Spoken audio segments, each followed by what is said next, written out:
Magandang umaga po sa inyong lahat. Ating pong balikan ang ating pinag-uusapan tungkol sa pagiging Diyos ni Kristo.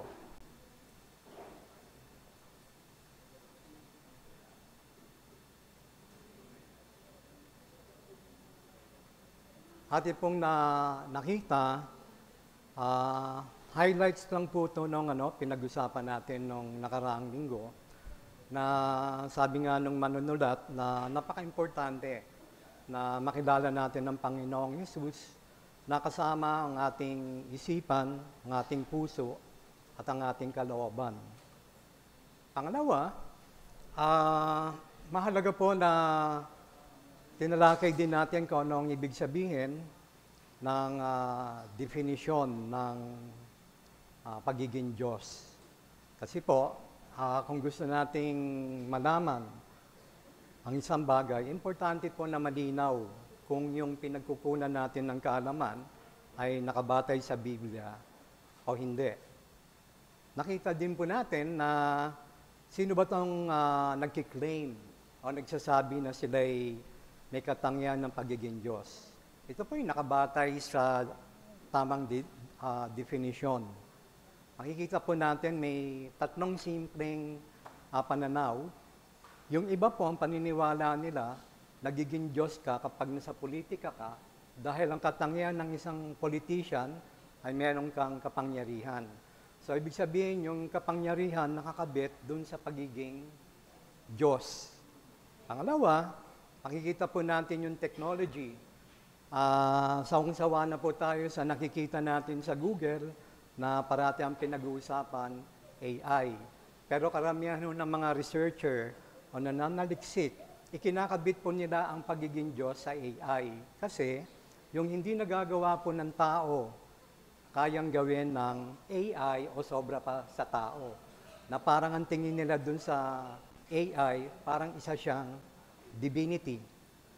At nakita po din natin na ang tama pong paninindigan natin kapag sinabi natin kung sino yung nagkiklaim o nagsasabi na siya ay Diyos ay ang katuruan po ng Biblia. Tapos nakita din po natin bakit ang pagiging Diyos ni Kristo ay issue. No? Kasi nakita po natin identity, attributes, pagkakaroon nung nagkiklaim, kung yung claim niya ba, totoo, o nagsisinungaling siya o nanloloko. Kaya importante po na makita natin yung importance kung sino po si Kristo. At nakita din po natin na why Jesus' divinity is very important and in this explication. Nakita po natin to sa perspective ng redemption, salvation. Sa madalit salita, kung ang Panginoong Hesus ay hindi ganap na Diyos, walang SGCC, walang 1689, wala lahat. No? Wala lahat. Ibig sabihin, wala tayong inaasahan. At nakita din po natin na marami tayong pinakitang batayan ng Biblia na ang pagka-Diyos ni Kristo ay nakalagay po sa Biblia. At nakita din po natin yung medyo application side. Nakita po natin yung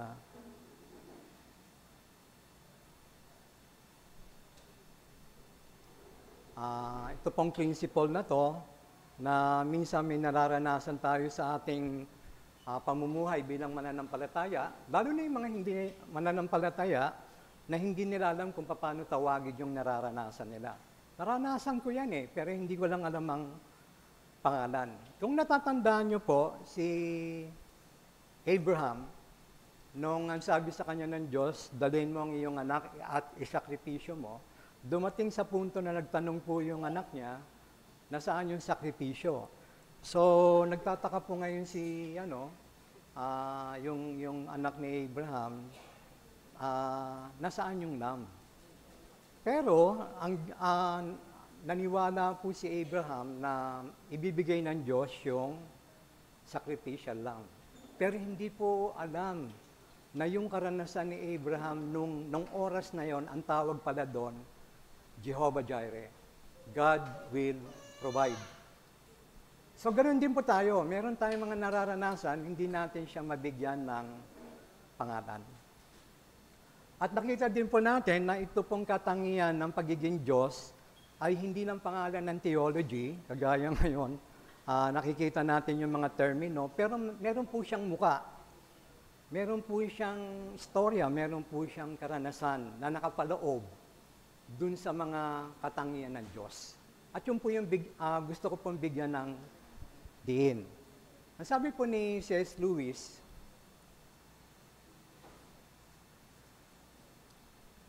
you never know how much you really believe anything until its truth or falsehood becomes a matter of life and death to you. Okay? So, ganoon din po sa pagkakilala natin sa katangian ng Diyos. No? Minsan, dinadala po tayo ng Panginoon sa isang sitwasyon na parang ang nararamdaman mong helpless ka, pero hindi natin ma-identify yung pala ay paraan na makilala natin ang Diyos ay sovereign, na ang Diyos ay kayang tumugon sa ating pangangailangan. Tapos, diniscuss din po natin yung objective tsaka subjective. So po yung objective po, ito po yung attributes ng Diyos. No?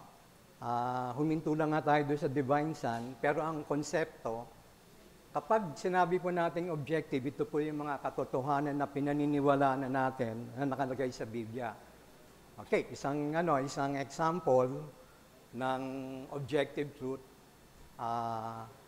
ang Biblia ay salita ng Diyos at ito ay mapapagkatiwalaan. Ang subjective naman, meron tayong dinadaan ng karanasan na minsan yung karanasan na yon, tinatanong natin kung totoo yung pinaniniwalaan nating salita ng Diyos. At iba-iba po ng uri ng mga damdamin habang nagtatanong tayo ng ganon. Pero hindi po natin naiintindihan na yung subjective experience na yun dapat i-correct kasi nandun yung objective na katotohanan. At nakita rin po natin yung concept ng infinite tsaka finite. Ang ibig sabihin po ng finite, ginagamit lang po yan sa tao kasi hindi lahat ng kanyang gustong unawain, kaya niyang unawain. Ibig sabihin, limitado siya. Ang tawag po dun sa karanasan natin na hindi natin maintindihan lahat ng bagay, finite. At yung mga bagay naman na hindi kung may nilalang man lang yon na kaya niyang gawin lahat ng bagay, na higit pa doon sa iniisip natin, ang tawag po natin doon, infinite. Okay? So meron pong mga bagay na katangian ng Diyos na comprehensible at saka meron namang incomprehensible. Hindi kayang arukin ang ating isip. Isang halimbawa, Trinity. Incomprehensible yon, no? Paano yung isang Diyos, no? May tatlong being. Okay, ito po yung titingnan natin ngayon, no? Nakita po natin, ito pong mga nakalista dito, pag nag-search po kayo sa ibang material o isang literature, mas marami pa pong attributes, no? Ito po yung nakalagay kasi sa libro. Okay? So, unang-una, Divine Son, eternal, immutable, omnipresent, omniscient, omnipotent, majestic, tsaka excellency. Yung sa kanan naman po, nakalagay na our specific, no, and context of experiences expresses on how those attributes were mirrored and shadowed related to our need of Christ. Ibig sabihin po, ganito lang po ibig sabihin nun. Lahat po nang nakita niyong katangian ng Diyos na nakalista sa kaliwa, no? Sumasalamin po yan, no? Umaanino sa araw-araw po nating karanasan, no? Sa ating pong karanasan, na hindi po natin na-realize na yung foreshadowing o yung pag-aanino na yon, kailangan natin si Kristo. So, ito po yung unang punto. Nang sabi po ni Mark Jones, the man Christ Jesus was no ordinary man, but also God. He is not a God, but truly God, co-eternal, and co-equal with the Father and the Holy Spirit. So ang binigyan niya po ng diin dito yung ordinary man. Kaya meron po akong halimbawa nung nakaraan, kung natatandaan nyo, binanggit ko si Harris at nilagyan ko ng congressman. So hindi na siya ordinary, no? Kung ano man yung ikinakabit natin sa pangalan natin, na-achieve natin, maaaring nakapag-aral tayo, anak tayo ng mayaman, hindi tayo nagiging ordinary noon. Okay? Pero ang sabi po ng Panginoon ni Mark Jones, ang Panginoong si Kristo ay hindi ordinaryong tao. At ito po nga yung naging batayan na hindi siya ordinaryo kasi sabi po sa John 1, in the beginning was the Word, and the Word was with God, and the Word was God. John 20, nakita po ni Thomas ang Panginoong Jesus, sabi niya, my Lord and my God. At sa Romans 9, makikita po natin, to them belong the patriarchs, and from their race, according to the flesh, is the Christ, who is God over all, blessed forever. Amen. Okay. So, nandito po sa slide na to, tinitingnan natin yung subjective perspective natin. Ang ibig sabihin lang po nun, ano yung nararanasan natin na araw-araw na may kinalaman doon sa katangian na Divine Son.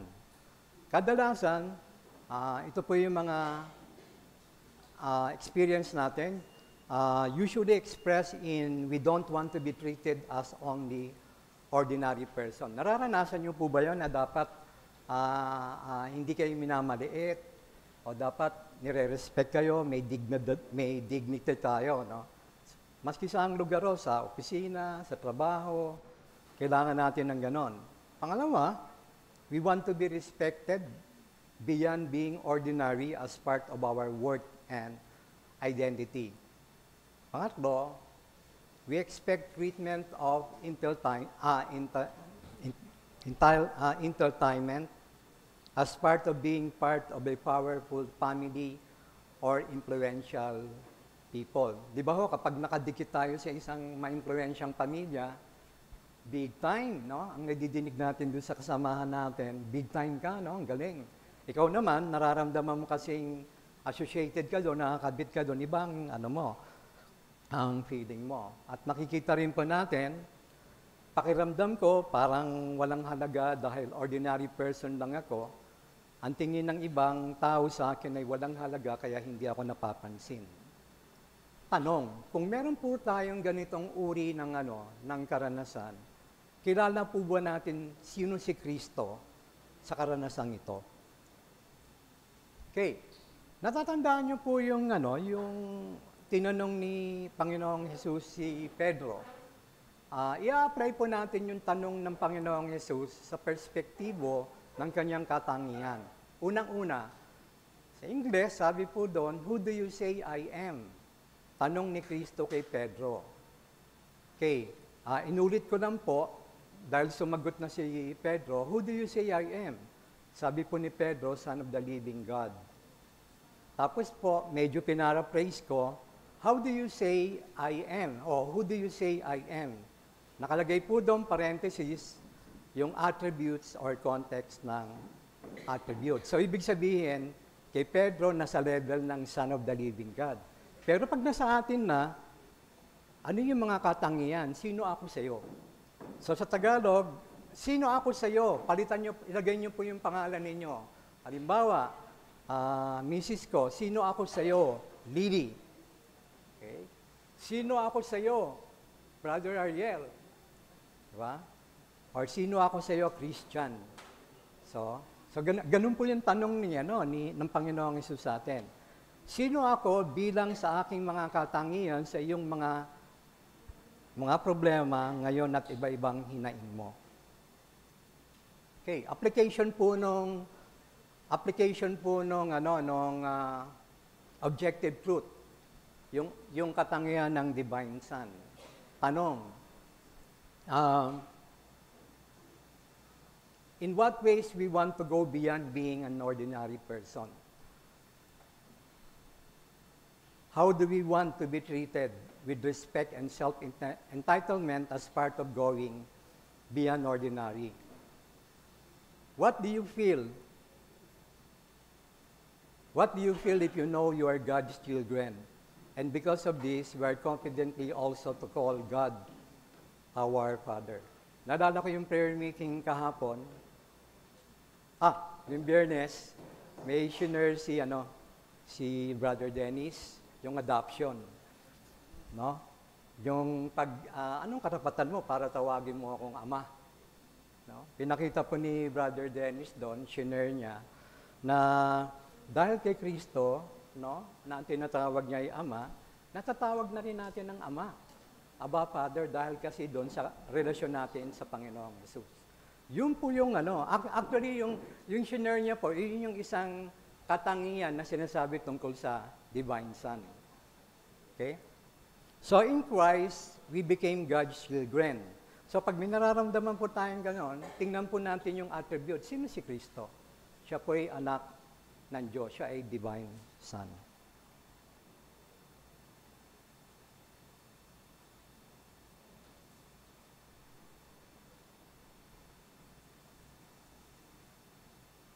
So ito po yun. Ito po ang ating nararanasan.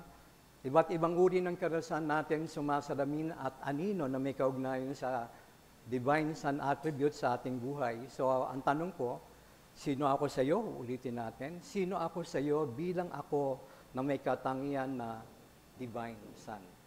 Yun po yung application. Yun po yung practical na application na kapag sinabi natin may katangian ng Diyos, anong ibig sabihin yan doon sa nakikita ko, nararanasan ko?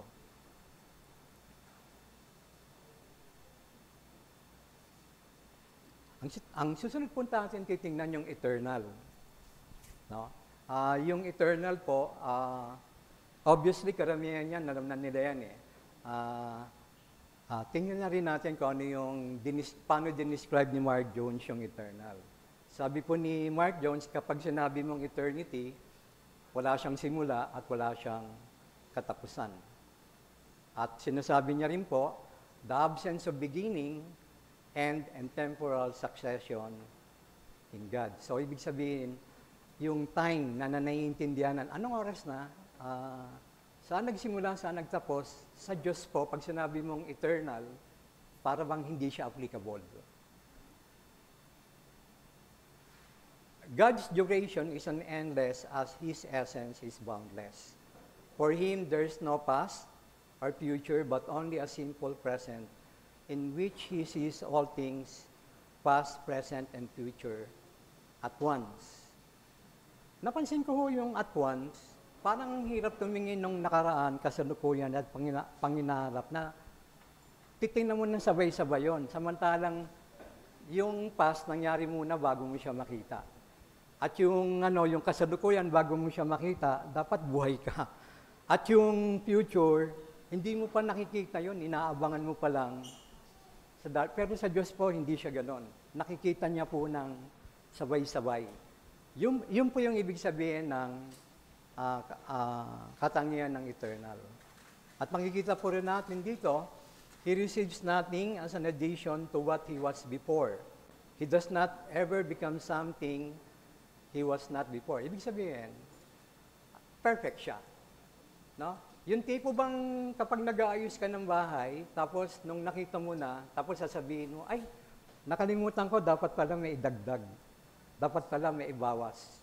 Siguro yung dagdag-bawas, maski sa anong parte ng buhay natin, dagdag-bawas, may ganun tayong mindset. Pero po sa Diyos, wala pong ganon.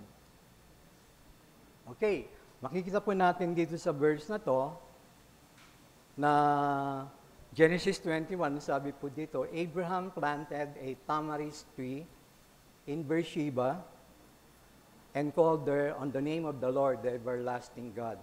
Romans 16:26, but has now been disclosed and through the prophetic writing has been made known has been made known to all nations according to the command of the eternal God to bring about the obedience of faith. Okay, kung pag-uusapan po natin ng eternal, ano po ang subjective experience niyan? Meron po ba kayong nararanasan na ganito na karamihan, yung mga internal related experience kagaya ng pertaining to good memories and happening? For example, ayaw nyo nang maalis doon sa pwesto ninyo kasi maganda ang kita, maganda ang posisyon nyo. Tapos sasabihin nyo, sana habang buhay, nandito ako. Pangalawa, pwedeng yung mga good memories sa ating family, no? Sinasabi natin, sana wala na po itong katapusan. So, ibig sabihin, meron tayong ninanais sa ating pagkatao na yung idea na walang katapusan, sana hindi na matapos. Sana parating ganun. No? Pero hindi nga po ganun. Pero ang tanong, kilala po ba natin sino si Kristo sa puntong ito?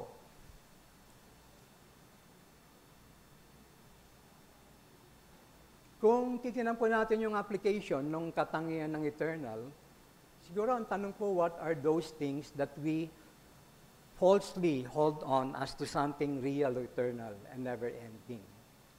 What are those things in our life that we do not want to end our source of happiness? Are we investing all our effort on temporary or eternal thing? Kagaya po ng pagiging mananampalataya natin, no? Lahat po ng buhay natin, ini-invest natin through eternity. May kinalaman sa pagdating ng Panginoong Yesus. Dahil nga po sabi sa Ephesians ni Paul, kaya tayo tinawag ng Panginoong Yesus upang maging, kaya pala tayo tinawag ng Ama upang maging kamukha natin si Kristo. Upang tayo'y maging ganap na banal. So, yun po yung sense ng eternity natin, no? Na makasama natin. Pero pag secular ka, hindi ka mananampalataya, ang tipong nasa isip ng isang secular na mindset, nag-i-invest ka na nag-i-invest, pero hindi mo alam, hindi ka sigurado kung yung in-invest mo, high risk, low risk, babalik ba sa'yo, o ano kayong mangyayari? Okay? So, dito po makikita natin, Christ is our eternal joy. So, tingnan po natin yung subjective experience. Ito po ang aking nararanasan. Iba't ibang uri ng karanasan na sumasalamin at anino na may kaugnayan sa eternal attribute sa aking buhay. Objective truth. Tanong ni Kristo sa atin, sino ako sa iyo? Sino ako sa iyo bilang ako na may katangian na eternal? Kita nyo, no? Parang ulit-ulit po yung sino ako sa inyo. Next, titingnan po natin yung immutable. So yung eternal, walang katapusan. Ang immutable, walang pagbabago. Sabi po ni Mark Jones, God's attribute of eternality necessarily implies His immutability and unchangeableness. So, pag sinabi mong eternal ka, ibig sabihin din nun, immutable ka. Sabi niya po, for what endures cannot change, and what change cannot endure. Oo nga naman. God is also without passion, in the sense that He does not experience sadness or grief in the way we do, because His glory and happiness are eternal and infinite. Nothing can cause God to be in Himself more or less angry or more or less sad. Kagaya po yung karanasan ng isang ordinaryong tao. Mamaya galit ka, mamaya masaya ka. No? Nagpa-fluctuate yung mood mo. Lalo na kapag may napasok ka ng isang magandang kontrata, biglang binawi nung kausap mo na, wala na yan. Wala na yung kontrata na, hindi na tuloy yung negosyo natin. So, ang nararamdam mo, iba. So, hindi po ganun ang Diyos. And also, God also denies that His knowledge may increase or decrease. So, ibig sabihin po, hindi pwedeng magbago ang Diyos nating sinasamba. Okay, ito po yung verse na makikita natin, Psalms 102. They will perish, but you will remain. They will all wear out like a garment. You will change them like a robe, and they will pass away. But you are the same, and your years have no end. So ito po, nakikita po ni Harang David, no? Napopersi niya kung sino po ang Panginoong Hesus. Hebrews 13:8, Jesus Christ is the same yesterday, today, and forever. Ano po yung mga kadalasang karanasan natin na may related sa immutable? Okay, halimbawa, we want to express in terms of loyalty or faithfulness in human relationship. Di ba?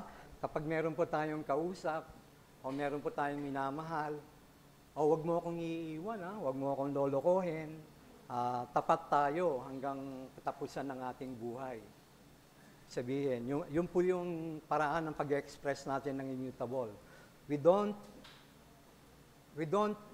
want to change the status quo that brings joy and contentment. We want covenant relationship. Naalala ko nung hindi pa ako mananampalataya, kapag nagliligawan, no? Nagliligawan yung binata at dalaga, makikita niyo yung puno, no?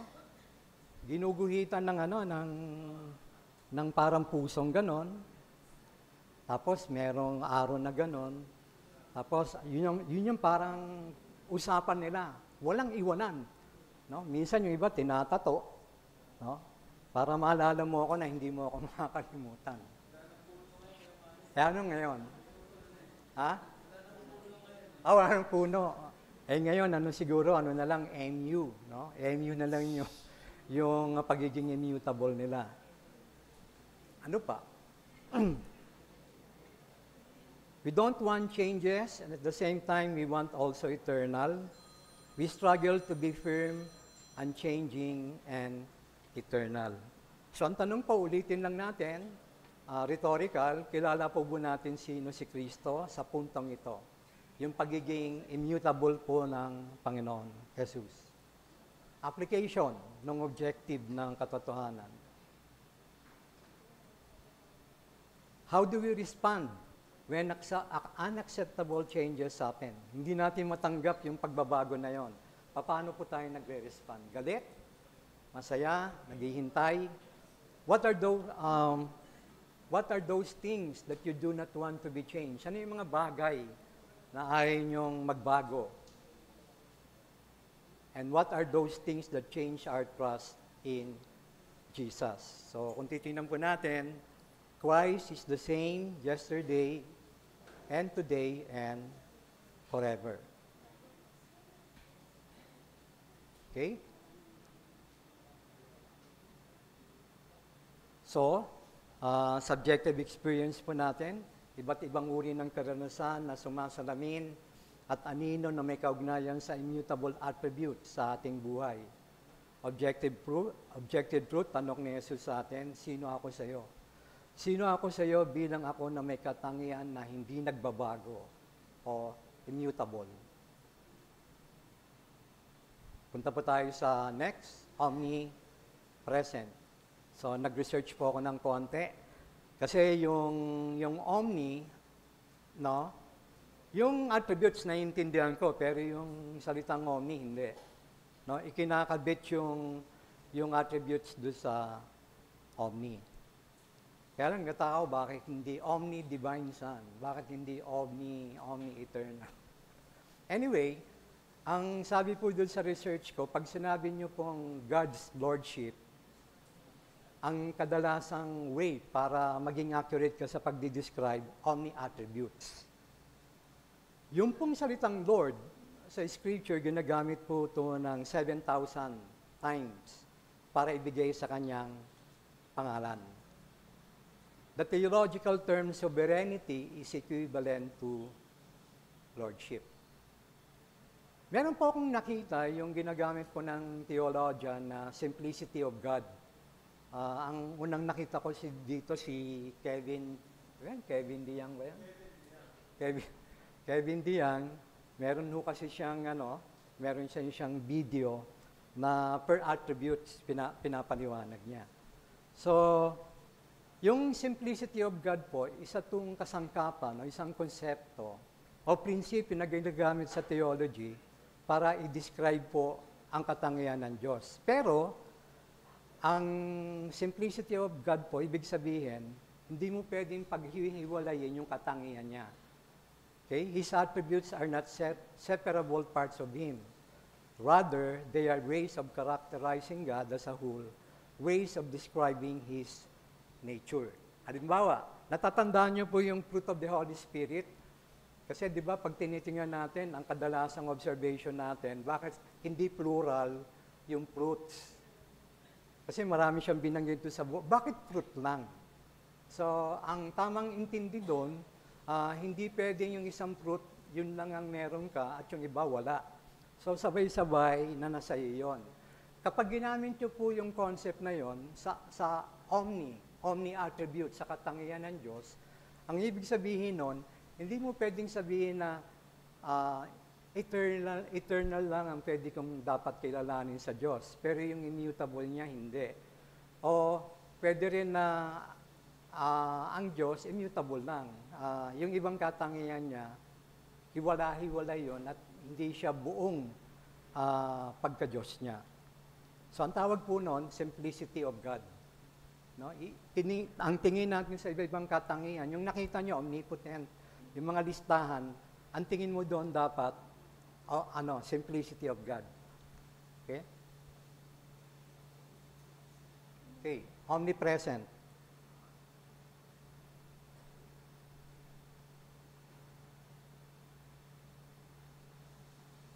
Okay? Is the attribute of God whereby He has no bounds or limitation. Infinity implies omnipresence or not confined. So, ibig sabihin, may katangian po ng Diyos na hindi mo siya pwedeng limitahan o ibigay sa isang lugar. For example, may concept tayo, nasaan ang Diyos? Ay, nasa loob ng simbahan. Okay, so pag pumunta ka sa simbahan, associated na yung location na kapag sinabi mo simbahan, doon na nakatira ang Diyos. No? So,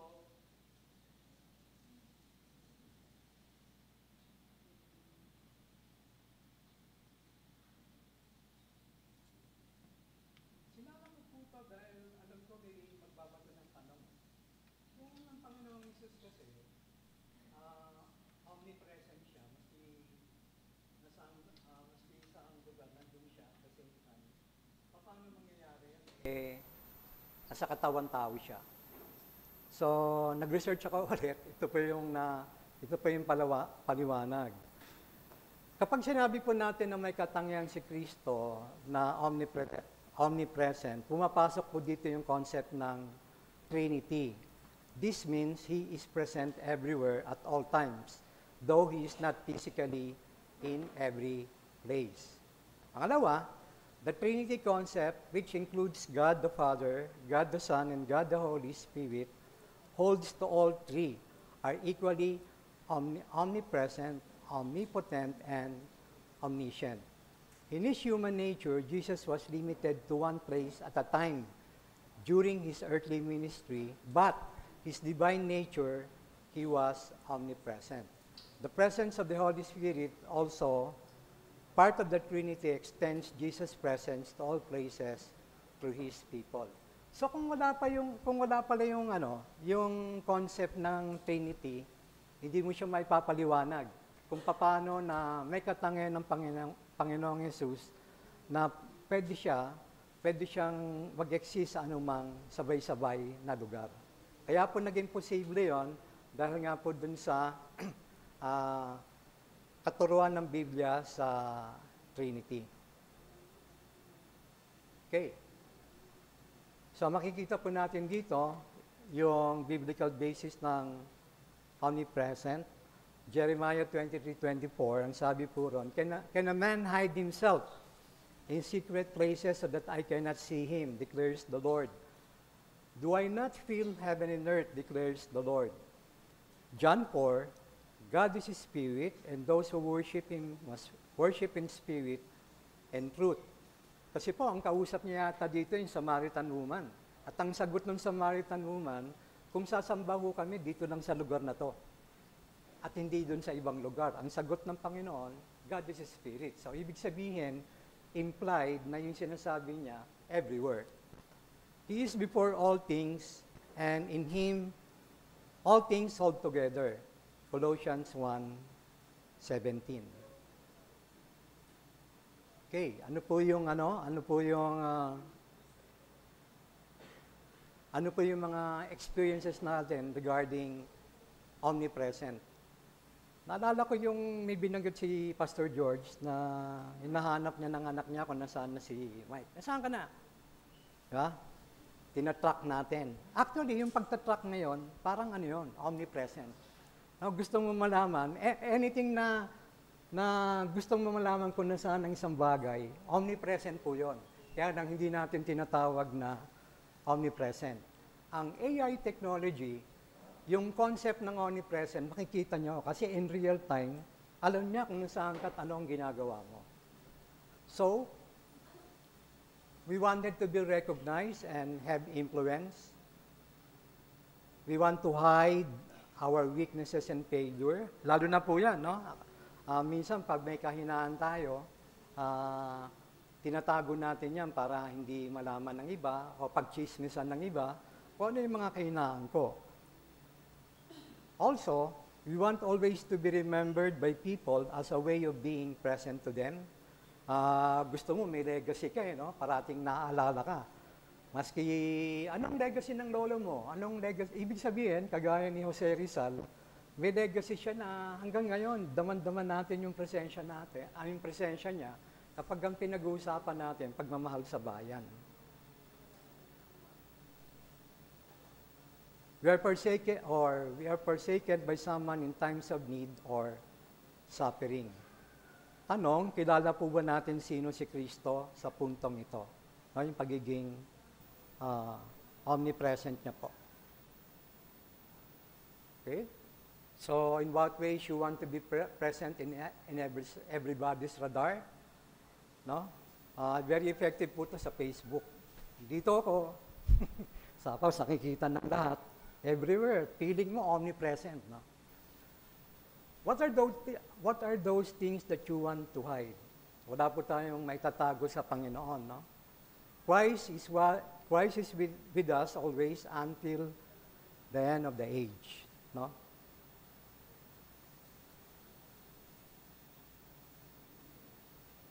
Okay?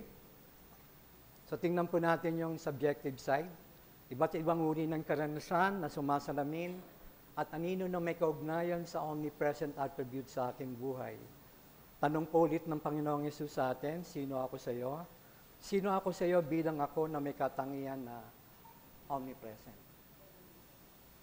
Okay? Omniscient. Ano po yung omniscient? Ang sabi po ni Mark Jones sa omniscient, Jesus possessed full knowledge. The eternal God infallibly knows all things, past, present, and future. He knows Himself perfectly. Not only does He perfectly know all things that He has created, including His decree of events yet to happen, but He also has perfect knowledge of things outside of His decree. Pag sinabi niyo pong full knowledge, walang bagay na hindi niya nalalaman. Alam niyo po ba yung karanasan natin kung paano natin ito ine-express? Halimbawa, kapag meron mo tayong mga anak, no? Minsan nalayo sa atin, pumapasok yung omniscient-related experience. Paano? Uy, ano na kaya yung anak mo ron? Pinapakain ba? Maayos ba? Dito pag nasa bahay, alagang-alaga ko. Yung mga ganong expression, omniscient po yun. Kasi gusto nating malaman kung ano yung nangyayari. And of course, yung mahilig sa stock exchange, yung mga nag-i-invest, Minsan po yan, nakatutok sa laptop yan. Tinitingnan ko ang market, bully, kung ang market pabaksak, tapos ibibenta niya yung share niya. Kami ho, sa bahay, ang pagiging omniscient po namin, related sa traffic. No? Ang isang application sa traffic, kunyari pupunta kami doon, 9 o'clock. Eh ako, mahilig ako, mas maaga. Bakit? Kasi ang omniscient doon, dyan lang yan eh, dyan lang yan sa Muntinlupa. Pero merong pwedeng mangyari sa pagitan yan. May mga, traffic, may aksidente. Ang sinasabi ko po, maski saang angle natin tingnan ng mga hinaing natin, nandun po yung idea ng omniscient. Okay? Makikita po natin to sa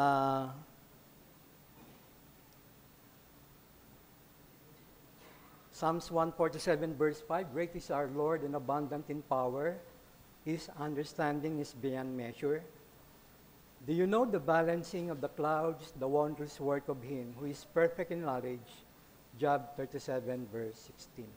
Ito po yung mga scriptural basis na may katangian ng Panginoong Yesus sa pagiging omniscient. Okay, ano po yung karanasan natin? Nabanggit ko na nga po kanina, puno tayo ng pag-alala dahil gusto natin lahat ng impormasyon na sa atin na kaagad para mawala yung ating kaba. Okay? Naalala ko po yung isang practical na umattend kami ni Pastor George ng conference. Tanong ako na tanong, ano pa bang ibang ibig sabihin ng attributes na sovereign? Mali kami ng pasok ng daan. So medyo humaba. Imbis na makapunta kami doon ng maaga, ganito na yung dumalaro sa isip namin. Baka nagsisimula na.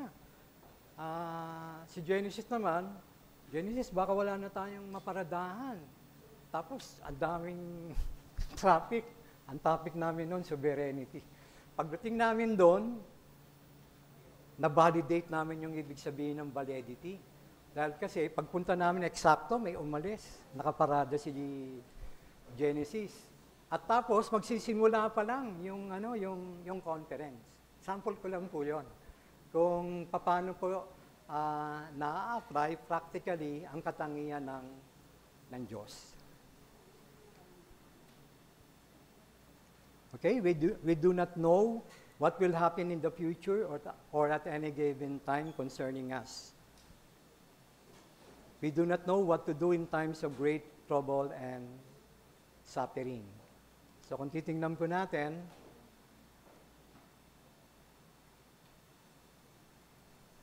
ang question po, in what ways you want to be omniscient with regardless to your problem?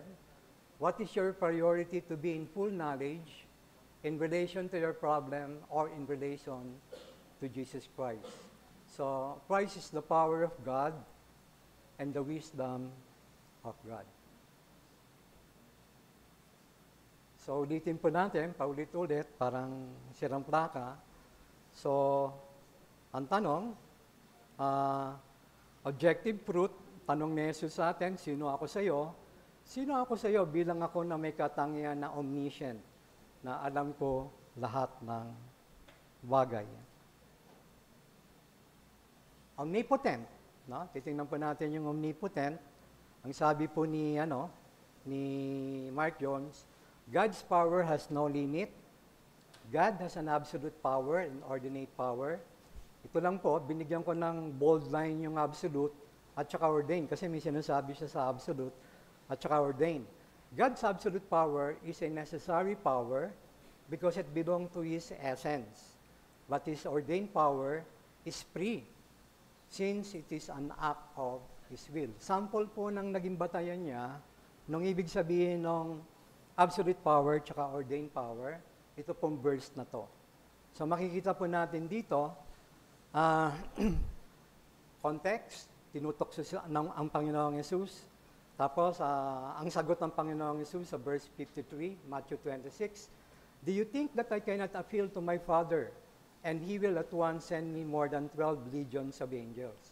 Ang tawag po doon, absolute power. Ibig sabihin, pwede pong gawin ng, ng Panginoong Jesus. Isang click, pupunta yung legion. Pero, pagdating ng verse 54, but how then should the scripture be fulfilled? Sabi ng Panginoong Jesus kay Satan, that it must be so. Ito po yung sinasabing ordained power. Kumbaga yung absolute power, kung nasa kayo, nasa batas, parang yan yung mandated, no? Pero kapag yung meron ka ring power na gusto mong gawin, discretion mo, no? May free will kang gawin o hindi. Depende sa'yo. Okay, ito po magpapakita yung tungkol sa omnipotent biblical verses, Matthew 28. And Jesus came and said to them, all authority in heaven and on earth has been given to me. Matthew 28. Hebrews 1:3. He is the radiance of the glory of God and the exact imprint of His nature, and He upholds the universe by the word of His power. After making purification for sins, He has sat down at the right hand of the Majesty on high. So, kapag tinignan po natin ang karanasan natin dito, kadalasan, we want to have absolute power in controlling things that we want to control, able to revenge to those people who mistreated us, or other factors that threaten us. In reality, there are many things that we cannot control. We want instant and easy solution to any problem.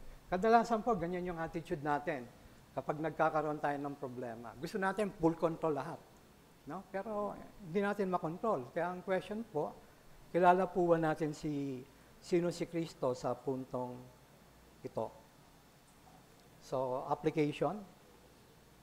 In what ways you want to be all-powerful with regard to solving your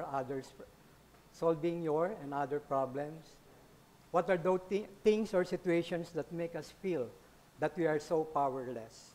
So, we must remember that Christ is the Creator and sovereign in all things.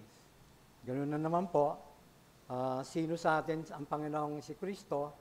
Sino ako sa iyo bilang ako na may katangian na omnipotent?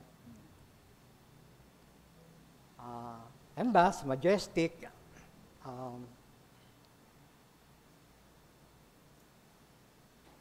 as He exercises dominion, His other attributes are all present, which means that His sovereign rule is never tyrannical but always perfect. Ang ibig sabihin po ng majestic is having or showing impressive beauty or dignity, the fact of surpassing all other superiority.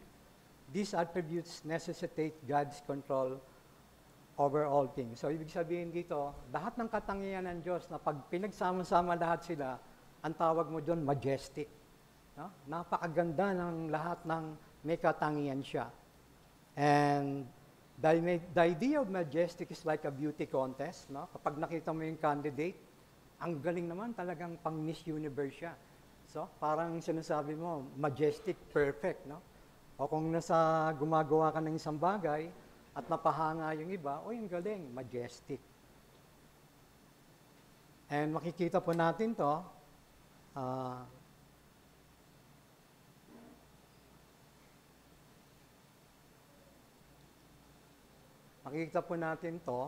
sa Psalms 104, Blessed the Lord of my soul. O Lord my God, you are very great. You are clothed with splendor and majesty, covering yourself with light as with a garment stretching out the heavens like a tent. So, kung titingnan po natin lahat, hindi ko pa alam kung anong attributes ang tumama sa inyo. Anong attributes ang siguro maaaring sa iba sa inyo alam na lahat. O ano dun sa mga nararanasan nyo na hindi ko pa kilala si Kristo sa puntong mga katangian na nabanggit natin. Divine Son, eternal, immutability, omnipresent, omnipotent, omniscient, and majesty. Question po.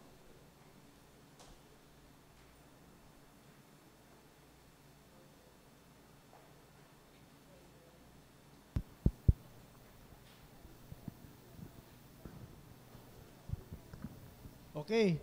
Mga kapatid, let's use 5 minutes for our question and answer. Meron kayong tanong doon sa ating napag-usapan patungkol sa mga katangian ni Kristo na maituturing nating matatayog, no? Sabi natin matatayog na katangian ni Kristo. Meron po kayong tanong? Kasi may mga nagtanong din dito sa ating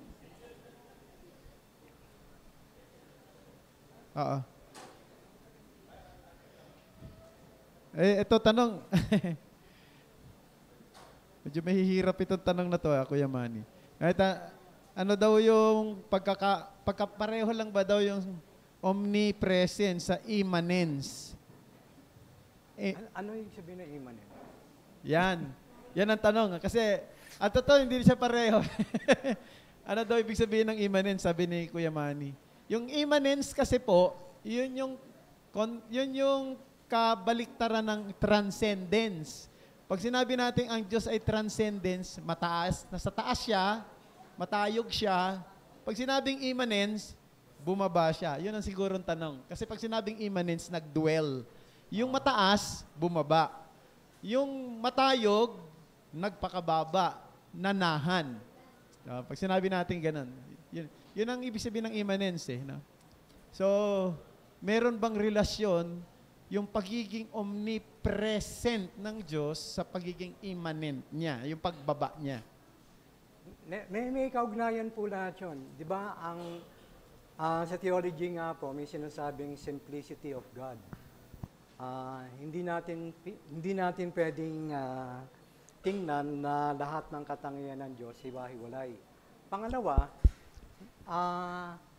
may idea po kasi yung kung titingnan natin sa perspective ng time, minsan merong concept, meron pong katuruan, meron kang nagsimula ka muna rito bago mo nakuha yung isang attribute. For example, eternal. Ang ibig ba sabihin nauna mo na yung eternal bago nagkaroon ng immutable, bago nagkaroon ng immanence, bago nagkaroon ng Hindi po ganun ang concept. Hindi po, yung intindi natin ng nag-evolve o nagde-develop, yung ganun pong mindset, ito po yung incomprehensible. Hindi natin siya pwedeng tingnan na nag-evolve. Kumbaga, lahat po ng nakikita natin ng katangian ng Diyos, nandun na. Part na ng being or essence. Ganun po yung paliwanag doon. Siguro, may po siya, may kaugnayan kung ang gamit lang ng kaugnayan na yon ay maintindihan natin kung paano ito nakaka-apekto doon sa tingin natin sa paglago kay Kristo. Salamat, Kuya Manny. Siguro, idagdag ko lang, Kuya, pagka sinabi kasi nating immanence, nanahan. Kasi ang Diyos, di ba, binanggit ni Kuya Manny kanina, incomprehensible siya. Actually, mahirap siyang unawain sa katatayuan natin bilang isang may limitasyon. Mahirap intindihin ang walang limitasyon ng isang may limitasyon, di ba? Kaya yung Diyos na walang limitasyon, nag-immanent siya, nagpakababa siya, nag-dwell siya. So, isang nasa lahat ng dako na Diyos, na kanyang presensya, kapag sinabi natin, di ba, nasa lahat siya ng dako, hindi ko naman siya na-feel, di ba, subjective yun, Hindi ko naman nakikita. Paano ko nalaman? May problema ako ngayon. Pero para namang malayo ang Diyos sa akin, di ba? Yung pinupunto ni Kuya Manny. Pero, ang ginawa ng Diyos, sige, bumaba si Jesus Christ dito. Yun ang immanence.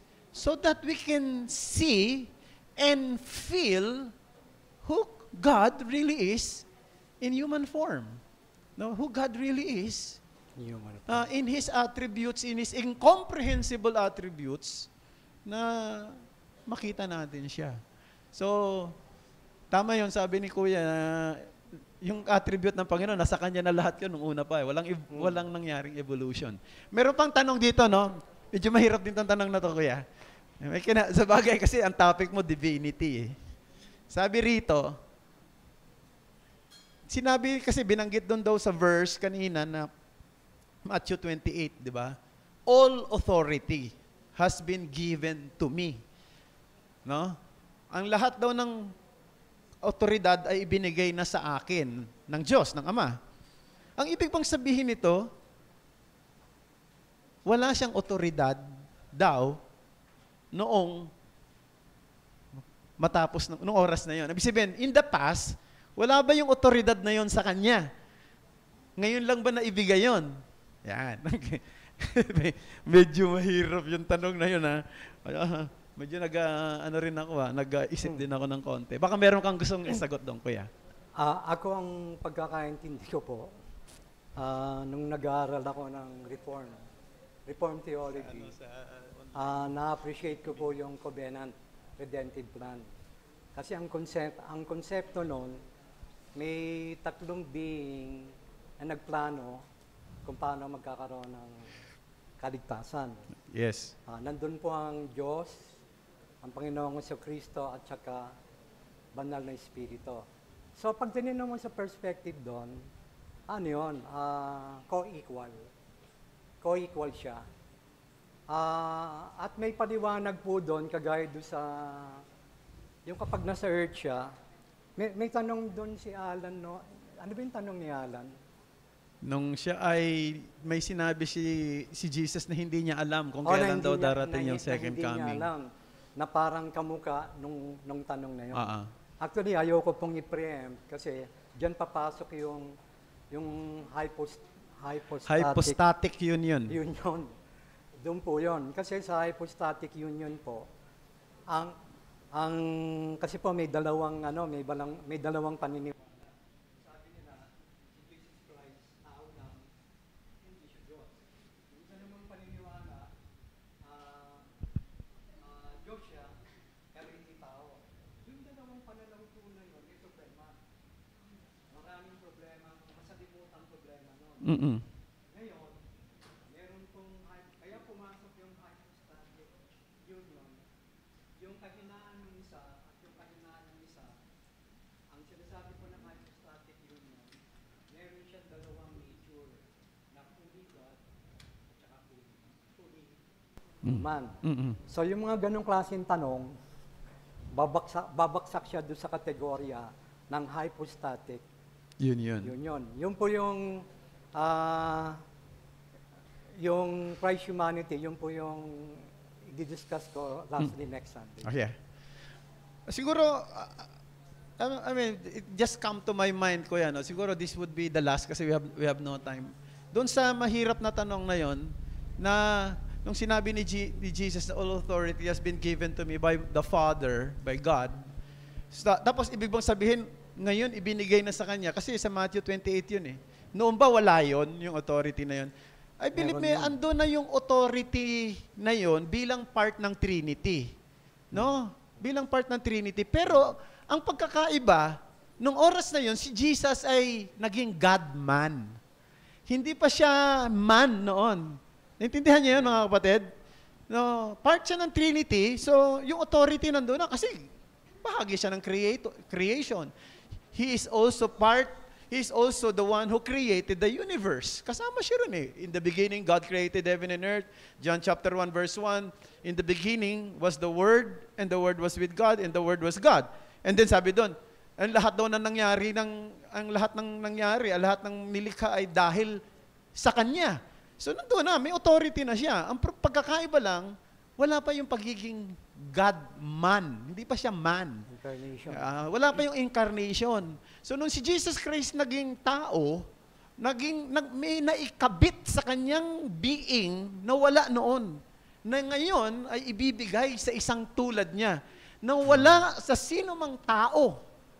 No? Isipin niyo, wala sa sino mang tao yung otoridad na yon. At yun ay ibinigay lamang kay Jesus Christ.